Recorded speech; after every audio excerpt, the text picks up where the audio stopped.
পাঞ্জাবের ঘরের মাঠে পাঞ্জাবকে হারিয়ে পাঞ্জাবকে টপকে ইস্ট বেঙ্গল 8 নম্বর পজিশনটা নিজেদের কংক্রিট করে ফেলতে পারে যদি বড় ব্যবধানে ইস্ট বেঙ্গল জয়লাভ করে।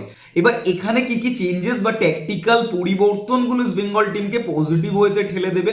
দেখো, রিচার্ড সেলিস নেই, নন্দা কুমার নেই, হেক্টর উস্তের সম্ভাবনা রয়েছে এই ম্যাচে তিনি থাকছেন না। তো এই ম্যাচে আনোয়ার আলী এবং চুংনুঙ্গা শুরু করবে।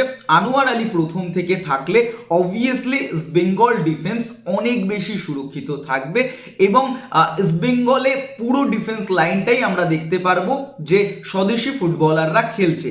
এবং অবশ্যই ইস্ট বেঙ্গলের ডবল স্ট্রাইকারে যাওয়া উচিত, ডেভিডকে শুরু দেওয়া উচিত, সাথে মেসি বাউলিকে, কারণ মেসি বাউলি অনেক বেশি চেষ্টা করেন, বল ক্রিয়েট বা চান্সেস ক্রিয়েট করেন, কিন্তু বা বলা যায় মেসি বাউলি কিন্তু অ্যাসিস্ট প্রোভাইড করার সচেষ্ট হন।